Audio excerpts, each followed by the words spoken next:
madaxweynaha Somaliland Axmed Maxamed Maxamuud Siilaanyo oo saaka soo gaaray magaalada London ayaa waxa airportka weyn uga hortageen qaar kamid ah jaaliyada Somaliland iyo waliba mas'uuliyiin ka tirsan dawladdiisa oo ku sugnaa dalka Britain. safarkan madaxweynaha ayaa waxa ku weheliyay marwadiisa Marwa Aamina Waris iyo qaar kamid ah golihiisa wasiirada sida wasiirka arrimaha dibadda iyo iskaashiga caalamiga, wasiirka qorsheynta iyo qaranka, wasiir ku-xigeenka waxbarashada. madaxweynaha oo aad u faraxsanaa ayaa ka dhex muuqday jaaliyada dhexdooda isagoo gacan qaaday dadkii soo dhaweeyay ayaa markii dambana la kaxeeyay maadaama uu daalnaa isla markaana habeennimo ay soo safreen. waxaa markii dambe aan la kulmay wasiirka arrimaha dibadda iyo iskaashiga caalamiga Dr. Maxamed Cabdilaahi iyo safiirka Somaliland ee dhawaan madaxweynaha u magacaabay dalka Ethiopia Aadan Nuux Duule iyo Dr. Maxamed Rashiid Sheekh Xasan oo isna ah la taliyaha madaxweynaha ee umuuraha caalamiga iyo aqoonsiga Somaliland. waxaana wasiirka aan weydiiyay safarkoodan ujeedadiisa. ujeedada safarkan uu hogaaminayay madaxweyne Axmed Maxamed Maxamuud Siilaanyo ka yimid Somaliland waxa ujeedada ugu weyn tahay waxa weeye sida caadada ahayd waxa jiray safaro isweydaar ah oo had iyo jeer dhexmara dawladda Ingiriiska iyo dawladda Somaliland. intii dawladda cusub ay ka dhalatay Somaliland waxa dalka boqosho ku yimid wufuud badan oo dalka Ingiriiska ka socota oo ay ka mid yihiin safiirka dalka Ingiriiska u fadhiya Addis Ababa iyo mas'uuliyiin kale oo ka timid meelo kale. marka arrimaha safarkan arintaas uu ka jawaabaya madaxweynuhu intuu halkan joogo wuxuu kulan la yeelan doonaa mas'uuliyiin ka tirsan dawladda Ingiriiska oo ay ka mid yihiin wasiirka dawladda Ingiriiska oo qaabilsan xagga Afrika arrimaha dibadda iyo mudanayaal ka tirsan baarlamaanka dalka Ingiriiska oo ujeedaduna tahay in laga wada hadlo si kordhinta iyo ballaarinta xiriirka sokeeye ee ka dhaxeeya dawladda Ingiriiska iyo Somaliland oo dhinacyo fara badan leh.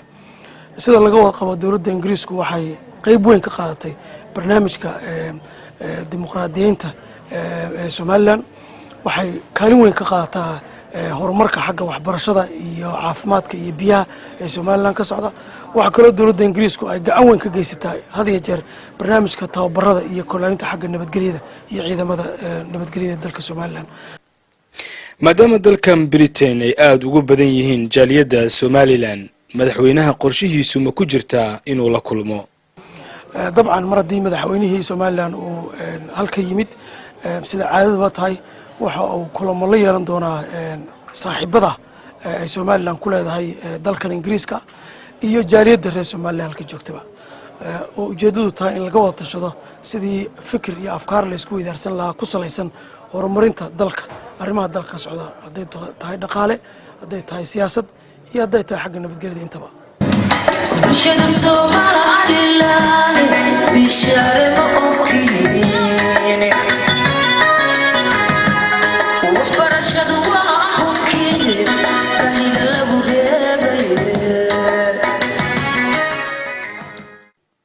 jaaliyada Somaliland oo aad u soo dhaweeyeen doorashadii uu ku soo baxay madaxweyne Siilaanyo ayaa sida uu ii sheegay qadar oo isagoo ah madaxa guddiga qabanqaabada munaasabada ballaaran ee jaaliyadu kula kulmayo inay ka qayb qaadan doonaan fanaaniinta reer London iyo dhammaan jaaliyada oo isaga kalimaan doonta gobolada dalka Britain. ugu horeyn waxaan mahad celin u soo jeedinayaa dadweynihii tirada badnaa ee madaxweynaha ku soo dhaweeyay maanta magaalada London anigoo ku hadlay magaca guddida qabanqaabada. waxa kaloon halkan doonaya inaan ka iclaamiyo in shacbiga reer Somaliland ee ku dhaqan dalkan Ingiriiska inuu madaxweynaha iyo waftigiisu ay la kulmi doonaan maalinta Sabtida ee fooday nagu soo haysay bishu tahay 27 bisha, halkaas oo ay madaxweynaha iyo waftigiisu ugu xog warrami doonaan barnaamij ballaaranna ay guddida qabanqaabadu soo diyaarisay oo ay dadka soo bandhigi doonaan haddii la yiraahdo.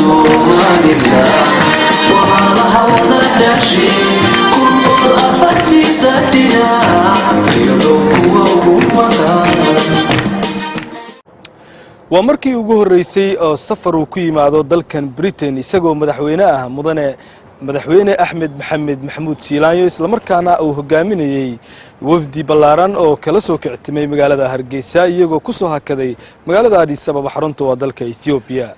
haddaba waxa madaxweyne Axmed Maxamed Maxamuud Siilaanyo uu la kulmi doonaa jaaliyada ballaaran ee Somaliland ku nool dalkan Britain maalinta Sabtida fooda inagu soo hayso isla markaana ku beegan 27 bishan aynu ku jirno November. Ibrahim Umar Baafe wararka Universal London.